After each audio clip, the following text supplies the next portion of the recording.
I'm Wendy Bauman, President of the Wisconsin Women's Business Initiative Corporation, and we own this great business called Coffee with a Conscience.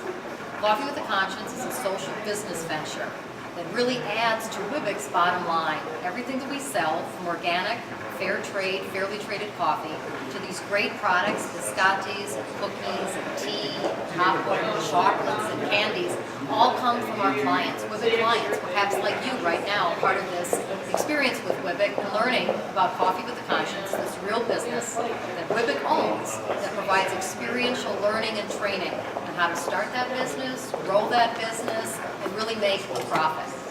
We thought that having a real business to run and to share and to open it up and to turn it upside down so you could understand how to really work on that cash flow, how to deal with inventory, how to deal with maybe even dealing with difficult customers, and how to look at merchandising a business, all can make sense in the business that you're starting with Wibbeck's help.